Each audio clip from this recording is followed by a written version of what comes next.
Hi friends, welcome back to Nischala's kitchen. ఈరోజు నిశ్చలాస్ కిచెన్లో walnut chikki. Walnuts తినాలంటే పిల్లలు చాలా కష్టపడతారు.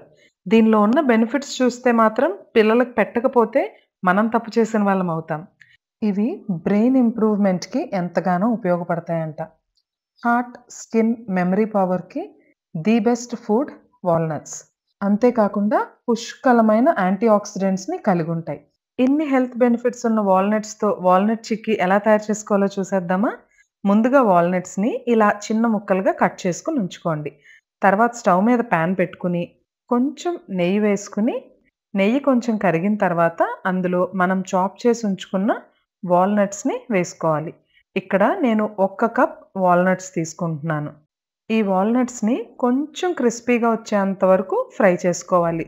పెద్ద ఎక్కువ టైం కూడా తీసుకోదు. ఒక 2 మినిట్స్ పాటు అలా ఫ్రై చేసుకుంటే సరిపోతుంది. ఇవి వేగిన తర్వాత వీటిని సెపరేట్ బౌల్‌లోకి తీసుకొని, అదే పాన్‌లో ఏ కప్‌తో అయితే వాల్నట్స్ తీసుకున్నామో అదే కప్‌తో బెల్లం తీసుకొని, ఇలా కలుపుకుంటూ పాకం పట్టుకోవాలి.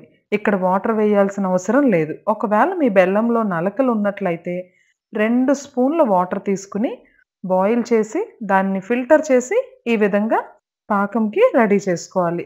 బెల్లం ఇలా ఉడుకుతూ ఉండగా అందులో ఒక స్పూన్ నెయ్యిని కూడా యాడ్ చేసి కలుపుకోవాలి. ఇలా నెయ్యి వేయడం వల్ల చిక్కీ షైనీగా వస్తుంది అండ్ క్రిస్పీగా కూడా వస్తుంది. తర్వాత ఇందులోకి ఒక పావు టీ స్పూన్ ఇలాచీ పౌడర్‌ని కూడా వేసుకొని బాగా కలుపుకోవాలి. ఇందులో వాటర్ వేయలేదు కాబట్టి పాకం రావడానికి ఎక్కువ టైం పట్టదు. సో, పరధ్యానంగా ఉండకుండా స్టవ్ దగ్గరే ఉండి కలుపుకుంటూ పాకానికి రెడీ చేసుకోవాలి. అదలా అవుతూ ఉండగా పక్కన ఇంకొక ప్లేట్‌ని నెయ్యితో గ్రీస్ చేసి రెడీగా ఉంచుకోండి. ఇప్పుడు పాకం తయారైందో లేదో చూడ్డానికి ఒక బౌల్‌లో వాటర్ తీసుకొని కొంచెం పాకం వేసి ఆ వాటర్‌లో అలా కొడితే టక్కుమని సౌండ్ రావాలి. అలా వచ్చింది అంటే పాకం రెడీ అయినట్టు అర్థం. పాకం రెడీ అవ్వగానే స్టవ్ ఆఫ్ చేసేసి ముందుగా మనం ఫ్రై చేసి ఉంచుకున్న వాల్నట్ ముక్కల్ని ఆ పాకంలో వేసుకొని బాగా కలుపుకోవాలి. ఒక్కసారి కలుపుకొని ఆ తర్వాత గ్రీజ్ చేసి ఉంచుకున్న ప్లేట్‌లోకి ఈ మిశ్రమం అంతటిని ట్రాన్స్‌ఫర్ చేసుకోవాలి. ట్రాన్స్‌ఫర్ చేసుకొని ప్లేట్ అంతా వచ్చేలాగా ఆ స్పాచులాతో సరిగ్గా అడ్జస్ట్ చేసుకోవాలి.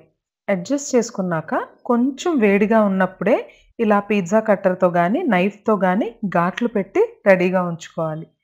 కంప్లీట్‌గా చల్లారిన తర్వాత ముక్కలు చేసుకోవాలి. చూసారా చిక్కీ ఎంత క్రిస్పీగా వచ్చిందో? రోజుకొక చిక్కీ తినడం గానీ అలవాటు చేసుకుంటే హెల్త్‌కి ఎంతో మంచిది. మరి మీరు కూడా పిల్లలకి ఈ హెల్తీ చిక్కీని చేసి పెడతారా? ఇలాంటి మరిన్ని హెల్తీ రెసిపీస్ కోసం నిశ్చలాస్ కిచెన్‌కి సబ్స్క్రైబ్ చేయండి. బాయ్.